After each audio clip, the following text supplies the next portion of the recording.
Quantos estão prontos? Abra a sua Bíblia. Vocês são bons de Bíblia aqui? Todo mundo é craque em encontrar os textos bíblicos. Vamos fazer uma gincana agora? Mas eu quero ver a Bíblia de papel, porque essa de celular aí é fácil de encontrar o texto. Quem está com a Bíblia de papel aí?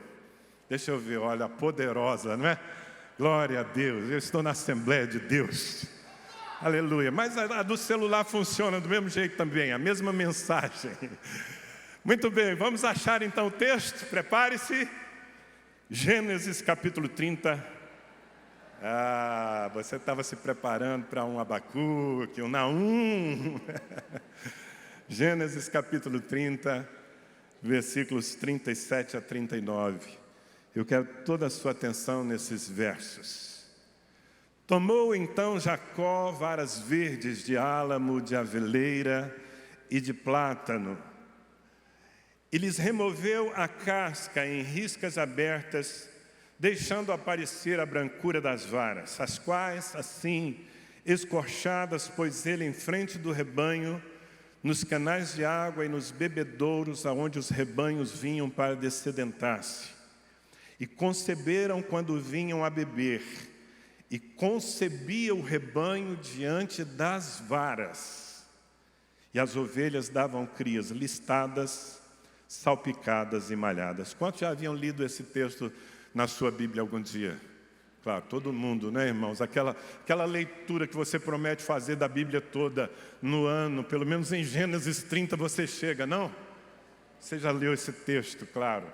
Mas eu quero colocar óculos em você. Se você me permitir, eu quero colocar os meus óculos em você, para que você enxergue esse texto como o Espírito quer que você o enxergue nessa noite. Primeiro, deixa eu lhe dar o contexto. O que nós temos aqui é a história de dois pastores. Eu disse o quê? Dois pastores. Um pastor se chamava Jacó. O outro pastor se chamava Labão. Não era gente muito boa, mas era pastor. Ambos eram literalmente pastores, viviam de cuidar das ovelhas. Labão vivia das ovelhas. Eram muito diferentes entre si. Para Jacó, rebanho significava uma forma de dar sequência ao seu chamado. Para Labão, rebanho significava apenas status, dinheiro e conforto. Labão queria currais cheios, Jacó também. E há um momento em que a dissonância, a diferença entre o projeto de vida desses dois pastores é tão evidente que eles não conseguem mais andar juntos. Jacó chama Labão, que era o seu sogro, e diz: olha, já trabalhei muitos anos para você, chegou a hora de trabalhar pelo meu próprio rebanho. E eles fazem um acordo. O acordo seria: bem, então continue cuidando das ovelhas, Jacó, e daqui em diante, as ovelhas que nascerem salpicadas, malhadas, listadas serão suas. Ou seja, as ovelhas que trouxerem marcas na sua pelagem serão suas, Jacó. As ovelhas que nascerem com a pelagem uniforme serão minhas. E Jacó aceita o desafio. Agora, veja bem, queridos, você não precisa ser da roça. Tem alguém da roça como eu aqui? Eu sou filho de fazendeiro, passei os meus primeiros anos literalmente na roça. Mas você não precisa ser da roça, nem um veterinário, não precisa ser um geneticista para entender que nesse acordo Jacó ficaria em desvantagem. Por quê? Porque ovelhas marcadas, ovelhas, como a gente diz, pintadas, são recessivo. O dominante são as ovelhas de pelagem uniforme. Se eu falar para você, pense num rebanho de ovelhas, qual é a primeira imagem que lhe vem à mente? Um grupo de ovelhas branquinhas, não é? Todas uniformes, porque isso é o dominante. Então, veja, o rebanho de Labão cresceria muito mais rápido e com muito mais volume do que o rebanho de Jacó. Mas então Deus dá uma estratégia a esse pastor. É uma revelação. Veja, foi algo sobrenatural. Não tente fazer isso em casa, porque não vai funcionar com você. Qual foi a inspiração? O que nós lemos aqui, Jacó então colheu algumas varas verdes e trabalhou nas varas. Ele fez naquelas varas as marcas que ele queria ver multiplicadas no rebanho.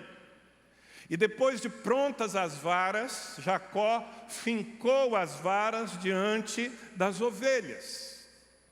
E um milagre começou a acontecer, porque sob a influência das varas, as ovelhas concebiam e alguns meses depois davam cria. E para surpresa de todos, menos de Deus, as ovelhas davam crias listadas, salpicadas e malhadas. Houve uma virada de jogo, uma operação sobrenatural. Mas qual foi a chave? A chave se chama referência. O segredo que Jacó recebeu de Deus para ter não apenas um rebanho volumoso, mas para que aquelas ovelhas trouxessem marcas distintivas, a chave era preparar referências para as ovelhas. Eu faço uma pausa para dizer de uma grande angústia que eu tenho, acredito que não seja só minha. Nós somos milhões e milhões, dezenas de milhões de crentes, de evangélicos no Brasil. Pastor Elias, meu mestre, que eu tive a honra mais uma vez de ouvir nessa noite, disse que nós somos 40%. É muito crente. Mas há uma conta que não fecha.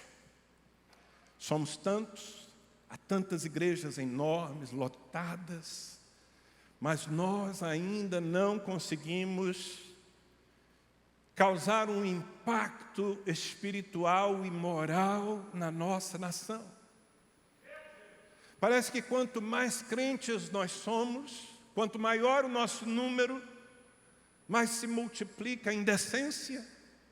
O Brasil segue sendo conhecido como a terra da corrupção, do carnaval, da prostituição e de tanta coisa que nos envergonha.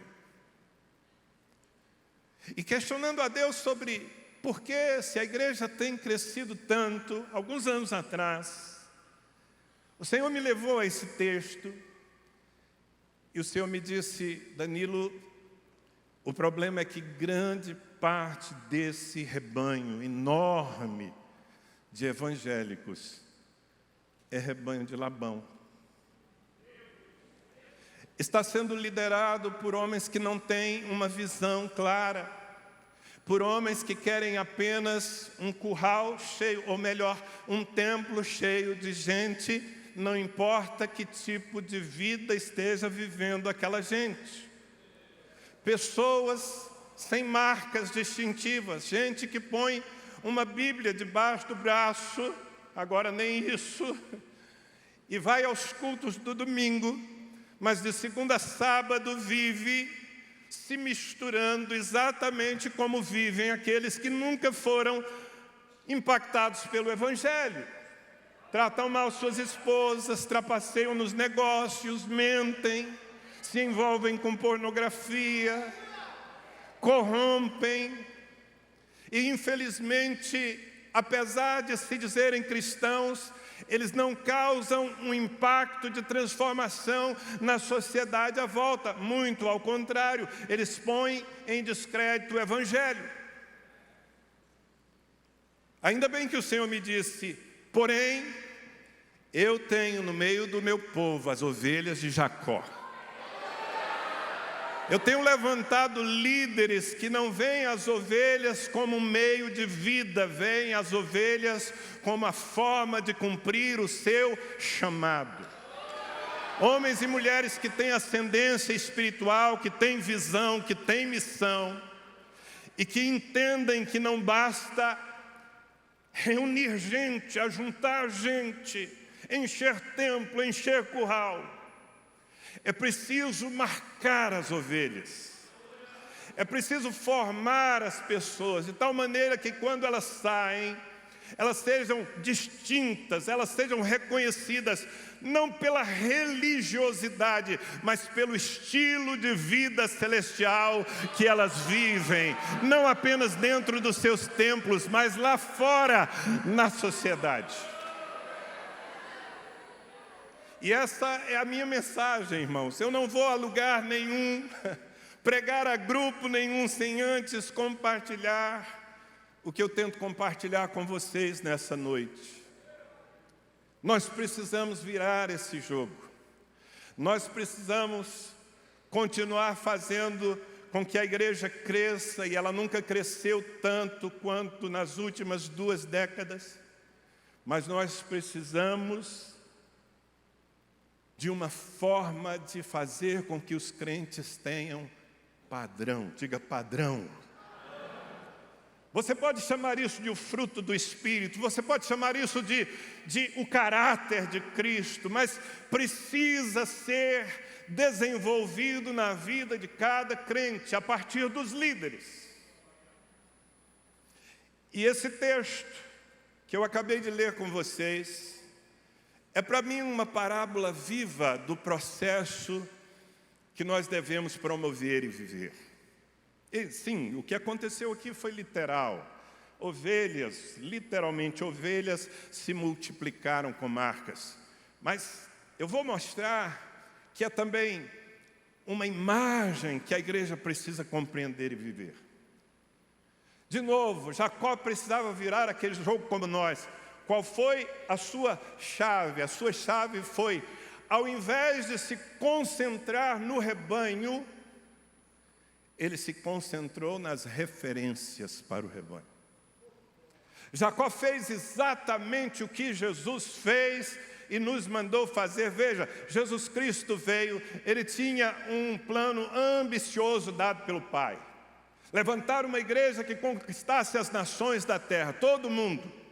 Jesus sempre pensou nas multidões, ele serviu as multidões, porque tinha compaixão delas. Mas se você prestar muita atenção, os 3 anos do ministério público de Jesus foram centrados na preparação de um grupo de discípulos. 12 homens. Na verdade, um grupo um pouco maior do que esse, havia inclusive algumas mulheres que o acompanhavam, mas pessoas que foram colhidas por ele para, no relacionamento, que foi que eu disse, gente? No relacionamento pessoal, serem formadas como referência para a multiplicação da igreja que nasceria depois. Então veja, o que Jesus fez foi o que Jacó fez. E é o que eu quero desafiar você, pastor, líder, a fazer. Concentrar-se em trazer algumas pessoas para perto de si.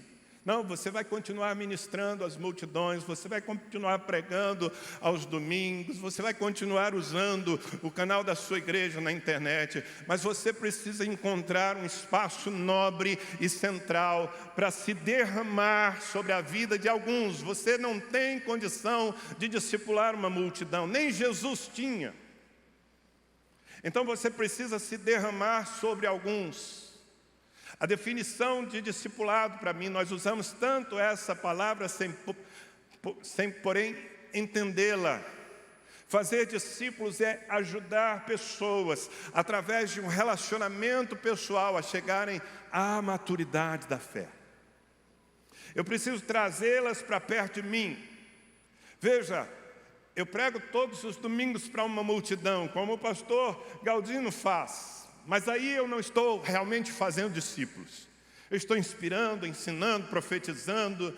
Eu faço discípulos quando eu trago alguém para dentro da minha vida. Eu faço discípulos quando eu desço do púlpito. Quando eu chamo alguém intencionalmente para entrar no carro e fazer uma viagem excepcionalmente, essa acho que é a primeira viagem de muitos anos que eu fiz de Ribeirão aqui sem trazer um discípulo ao meu lado. Porque quando o discípulo está ao meu lado, ele aprende não apenas aquilo que eu digo no púlpito, mas ele aprende me olhando como é que um crente se porta no trânsito. Foi o que Jesus fez. E veja, para nós cumprirmos, aliás, não apenas o que Ele fez, foi o que Ele nos mandou fazer. Esse é o mandamento da ressurreição. Ide e fazei discípulos. Irmãos, discípulo a gente não acha, a gente não ganha, a gente não rouba. Discípulo a gente faz. Eu gosto da expressão fazer discípulo, eu prefiro a expressão discipular, porque fazer discípulo parece que tem, assim, uma conotação de trabalho manual, você tem que fazer. E Jesus fez. Agora, eu quero lhe mostrar aqui, usando a experiência de Jacó, alguns conceitos para que você possa entender, se apaixonar e praticar essa visão. O primeiro conceito é de maleabilidade. Diga comigo, maleabilidade. Se um assembleiano falar maleabilidade muito rápido, já vai engatar uma oração em línguas, e para parar vai ser difícil. Maleabilidade. Por que eu digo maleabilidade? Porque o texto diz que Jacó tomou varas verdes. Por que será que Jacó tomou varas verdes, meus irmãos? Porque varas verdes são flexíveis, são maleáveis, são tratáveis. Se Jacó tomasse varas secas, ele encontraria nelas a resistência, ele teria muito mais trabalho e, quem sabe, muitas dessas varas se quebrariam em sua mão. Ele buscou varas verdes, exatamente como Jesus. Às vezes você imagina os 12 de Jesus, os apóstolos. Talvez aqui alguns de vocês sejam muito românticos e pensem que Jesus escolheu os 12 mais santos e preparados da sua época. Longe disso.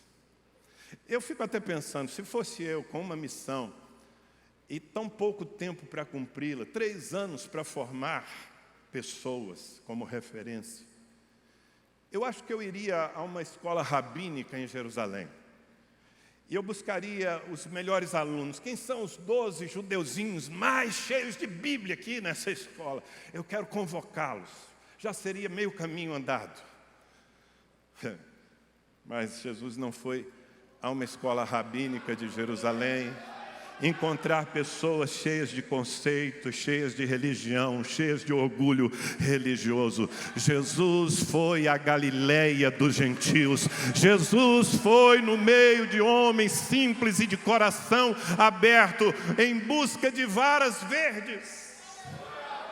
Não, eles não passaram por um vestibular de espiritualidade. A única virtude que Jesus buscou naqueles homens foi a flexibilidade, a vontade de deixar tudo para segui-lo e aprender com Ele.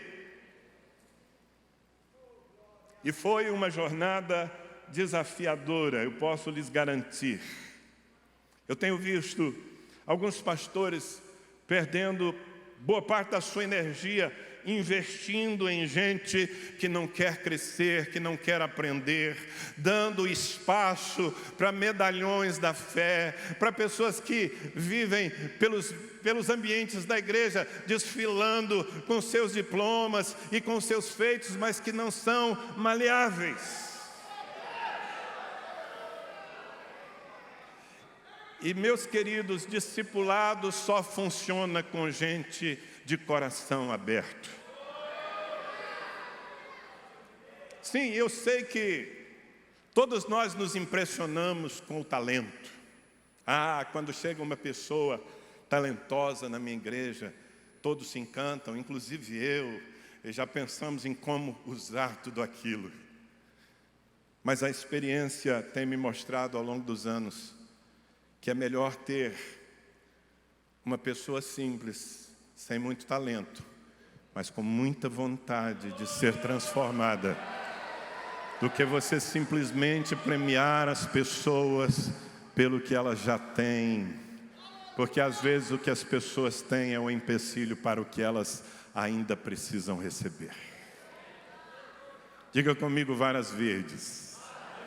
Maleabilidade. Nós precisamos encontrar quem são as pessoas mais sedentas e maleáveis do nosso entorno. E aí sim, trazê-las para junto de nós. Eu não estou falando de um novo programa, de uma nova classe. Eu estou falando de um novo relacionamento. Jacó buscou varas verdes e as trouxe para si.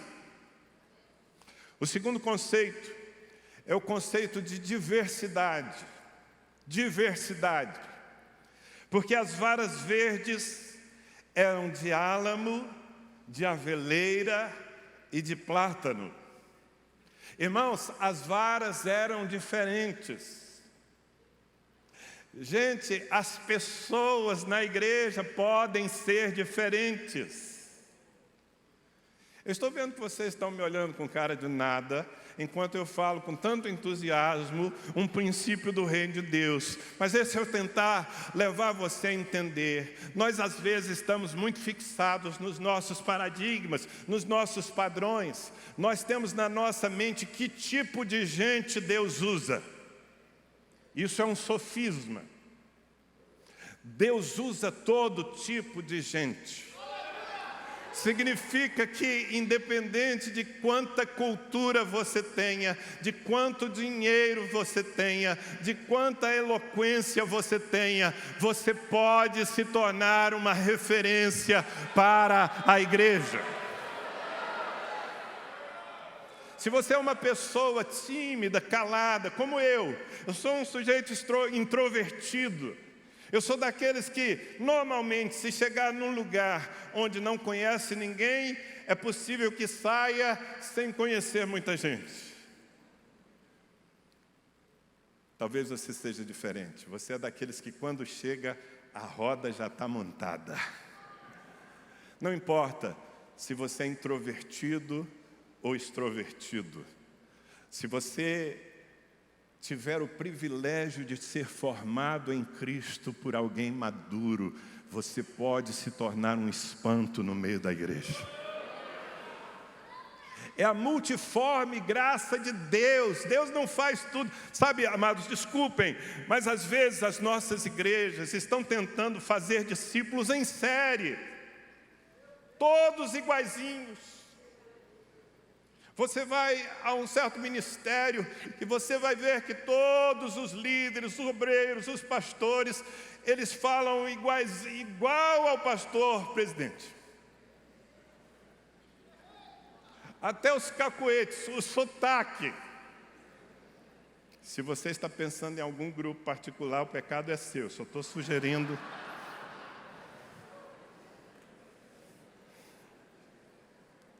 E claro, um líder, ele pode influenciar ao ponto de levar as pessoas a se vestirem como ele, a falarem como ele, mas esse não é o programa de Jesus. Eu não fui chamado para gerar uma multidão de Danilos. A minha esposa, se estivesse aqui, diria, graças a Deus, basta um Danilo nesse mundo. O que eu preciso multiplicar não é a minha personalidade, não é o meu jeito de ser, nem de pregar. O que eu preciso multiplicar são as marcas de Cristo que estão em mim e que precisam estar na vida de cada ovelha. Então destrua os estereótipos, porque você pode estar perdendo gente muito boa. Me lembro de uma vez, estávamos num retiro de líderes em nossa igreja. Já estávamos crescendo num ritmo muito acelerado e eu já não conhecia todos os líderes de pequenos grupos. E uma senhora, muito simples, pediu uma oportunidade para dar o seu testemunho. Eu nunca tinha visto, embora ela já fosse uma líder em nossa igreja. E eu, um pouco reticente, permiti que ela contasse a sua história.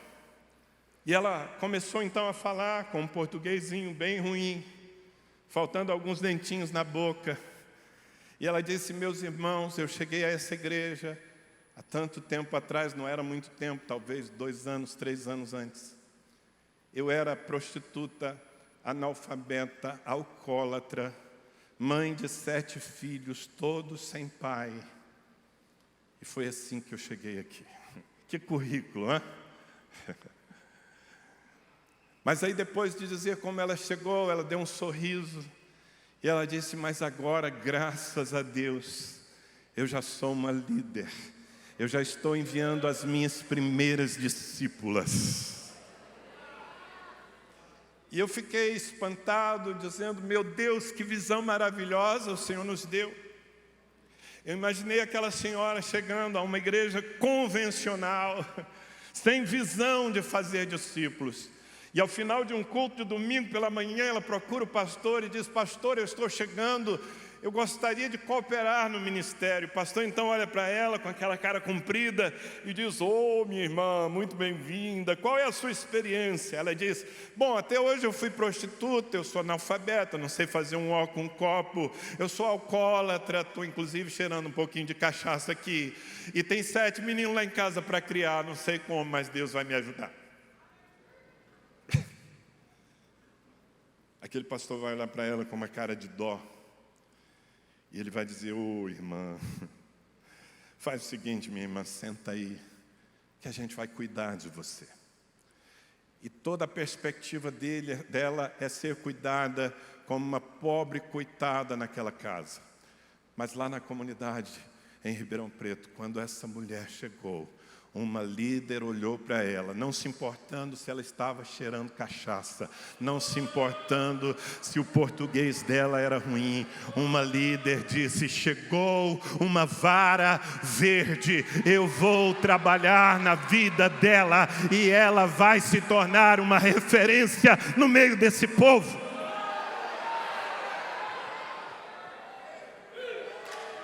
Uau, essa é a visão de Deus. Jogue fora os estereótipos. Diversidade.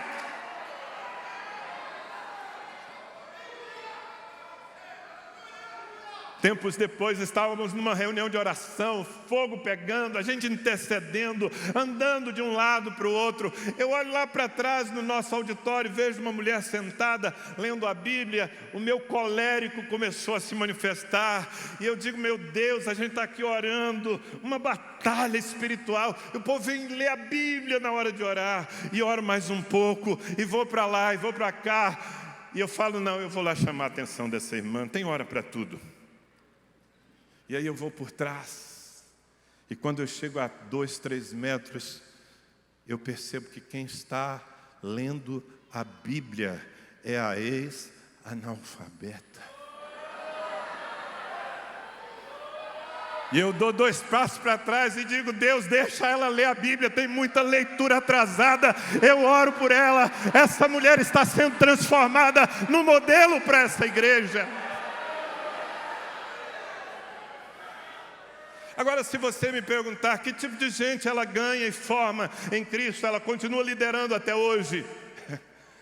Ela ganha alcoólatras, ela ganha analfabetas, ela ganha prostitutas e as transforma em gente digna para a glória de Deus. Diversidade, irmãos. Olhe para a equipe de Jesus, tão diferentes uns dos outros.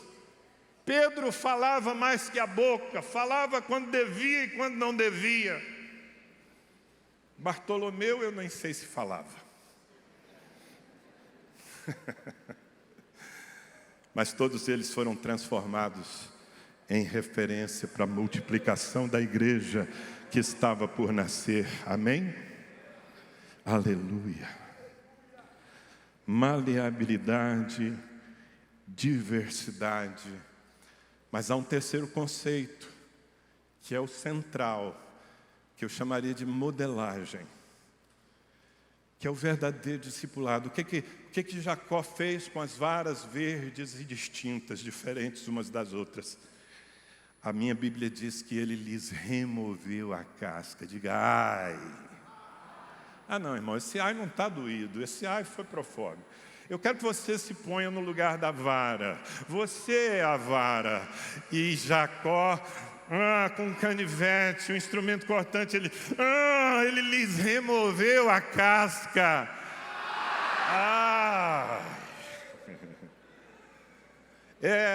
Fazer discípulos é remover cascas. Fazer discípulos não é passar a mão sobre a cabeça e dizer você é o campeão. Fazer discípulos é tratar uma velha natureza carnal para que se manifeste a natureza do Cordeiro de Deus. Sabe, o discipulado é desgastante. Eu tenho me dedicado a fazer discípulos. Se você for a Ribeirão Preto, eu posso te mostrar as nossas construções, os nossos prédios, as nossas escolas. Tem tanta coisa construída, mas o melhor que eu tenho para lhe mostrar são os meus discípulos. Mas tenho que lhe dizer que não é nada romântico fazer discípulos. Porque implica em tratar uma natureza endurecida que todo homem traz. Quem imagina Jesus andando por aquelas terras, seguido por 12 homens super santos, cada um com uma auréola sobre a sua cabeça? É assim que você imagina Jesus e os seus 12? É melhor você voltar para a realidade. Aqueles homens eram carnais. Eles foram transformados em espirituais pela experiência com Deus e pela formação com Cristo. Quer que eu dê exemplos? Veja João, por exemplo. João, já do alto da sua maturidade, velho e tendo vivido tanto em Deus, ele escreve as suas cartas com palavras do tipo: filhinhos. Olha que doce. Filhinhos, essas coisas vos escrevi para que não pequeis. Mas se alguém pecar, calma é por minha conta, é só para dar ênfase. Temos um advogado junto ao Pai que está nos céus. Que homem doce, vocês não acham? É um tchuque-tchuque. Mas esse não foi sempre o João das Escrituras. O João que veio para a equipe de Jesus era um galinho de briga.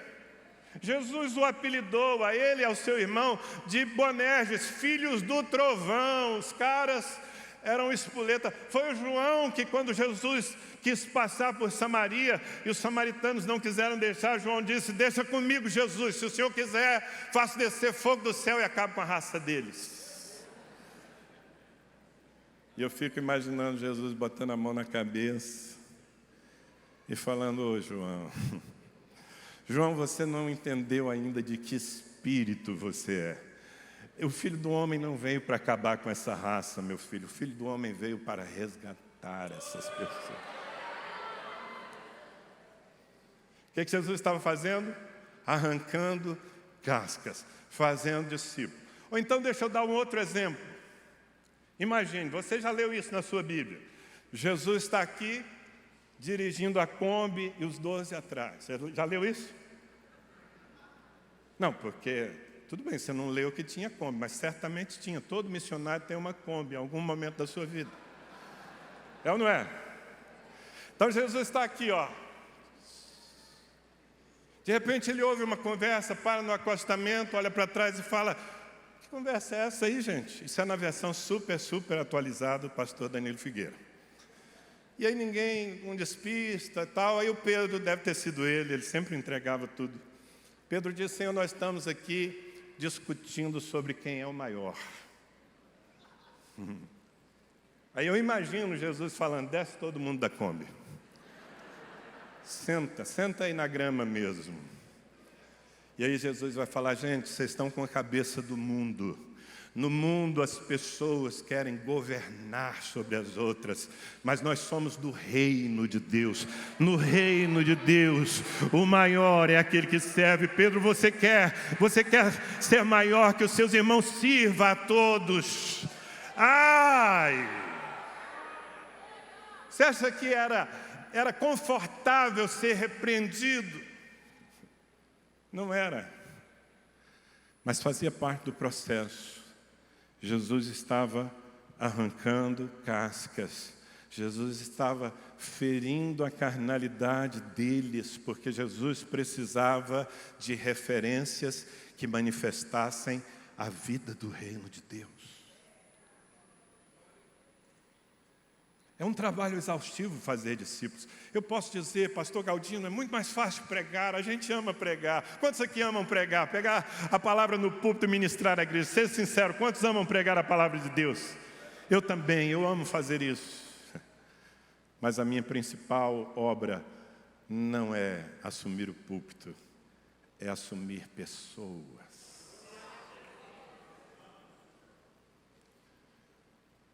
E descascá-las.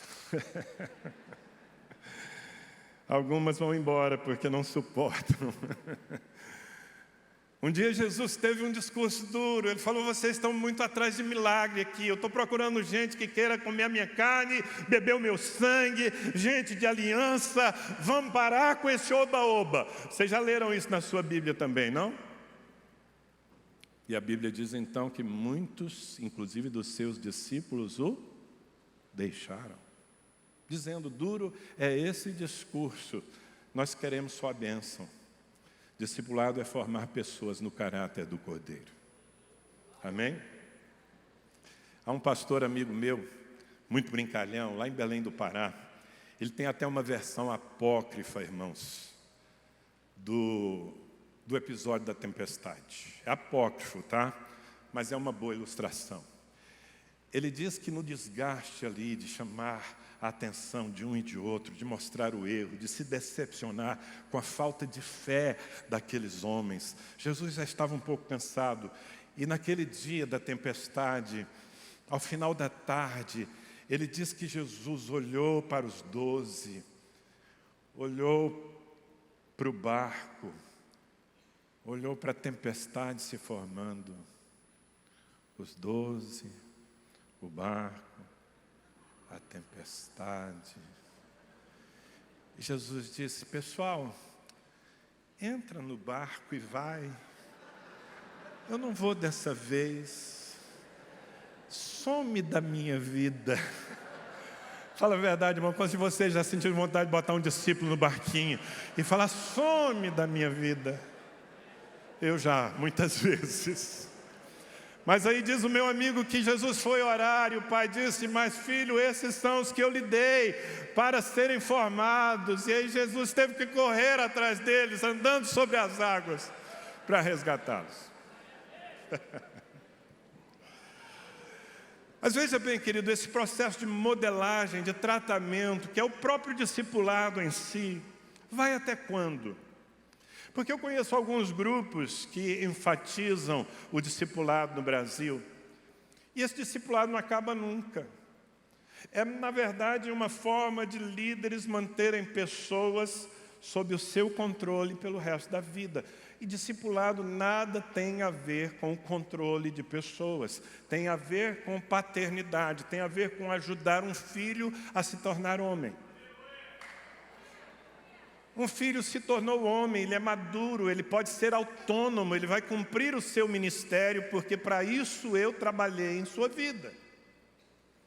Então veja, diz aqui no texto que nós lemos que Jacó lhes removeu a casca em riscas abertas, deixando aparecer a brancura das varas. Olha que coisa linda.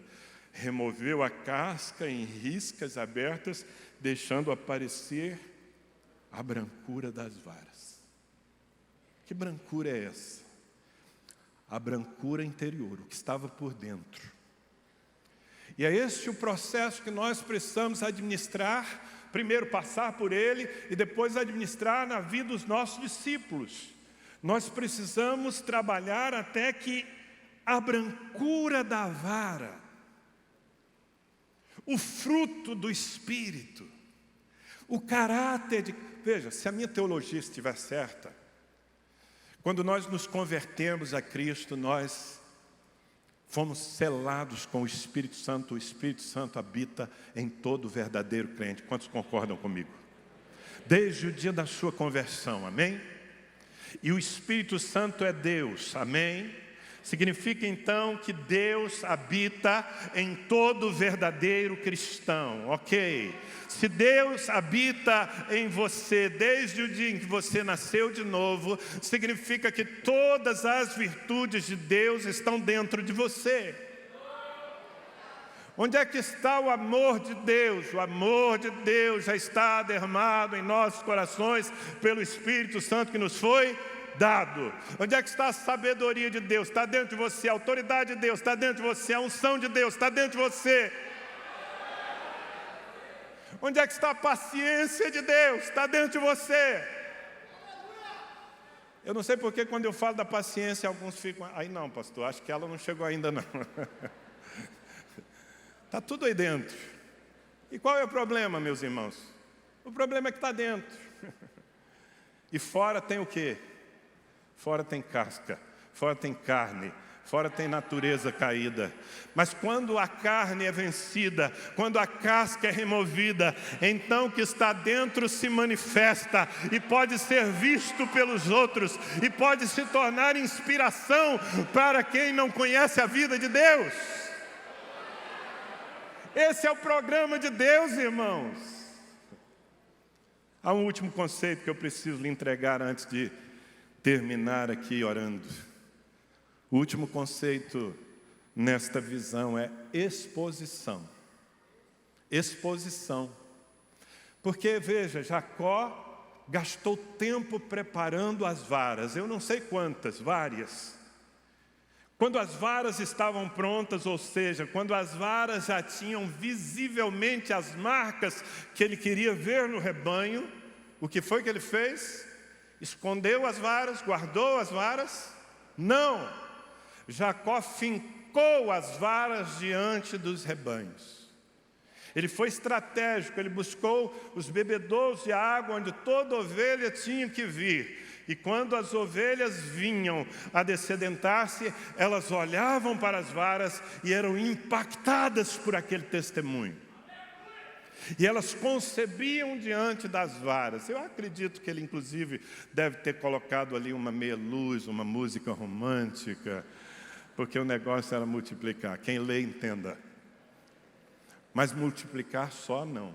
Multiplicar com padrão. Diga, multiplicar com padrão. Agora veja, a exposição das varas foi o ápice do processo. Se nós formarmos crentes, mas nós não os alçarmos à condição de líderes, então eles serão apenas uma riqueza escondida na casa de Deus. Nós, os pastores, precisamos ter a sabedoria e a coragem, a sabedoria para formar, e uma vez formados, nós precisamos empoderar, nós precisamos dar respaldo para que esses homens, essas mulheres, possam influenciar o rebanho, porque é uma soberba da nossa parte achar que sozinhos nós vamos levantar um rebanho que leve avante o padrão do reino de Deus. Eu preciso de muita gente que carregue as mesmas marcas que eu. E uma vez que eu tenha, eu preciso desafiar essas pessoas à liderança. Há muitos crentes que se escondem da liderança. E veja bem, liderar não é receber crachá. Liderar não é ter um título. Liderar é influenciar. Você pode liderar até a partir dos bastidores, porque liderança é influência. E nós precisamos ter uma intenção de levantar influenciadores, não digitais, influenciadores da vida real, que espalhados no meio da igreja reproduzam o modelo de Cristo. E assim, com a graça de Deus e no poder do Espírito Santo, o Brasil será uma nação rendida aos pés de Jesus, porque o rebanho de Jacó vai crescer mais do que o rebanho de Labão. Posso ouvir um amém? Por favor, se você se empolga ao menos com essa palavra, com esse desafio, fique em pé onde você está. Porque na verdade eu não vim aqui lhe impressionar, nem lhe dar um bom esboço para o próximo domingo. Eu vim aqui lhe desafiar a uma visão, querido pastor e líder. Encontre algumas varas verdes no seu rebanho. Traga-as para perto de si, leve-as para a sua casa. Deixe-as ver como um homem de Deus trata uma mulher, como um homem de Deus administra as suas finanças, como um homem de Deus cria os seus filhos. Deixe-as ver em você. E uma vez que elas estiverem próximas o suficiente, comece a formá-las, tratá-las, trazendo as virtudes do Evangelho. Certamente o Espírito Santo estará cooperando com você. Certamente o canivete, a lâmina que você mais usará nesse trabalho é a palavra de Deus. E dentro de pouco tempo você não estará só com um grande desafio.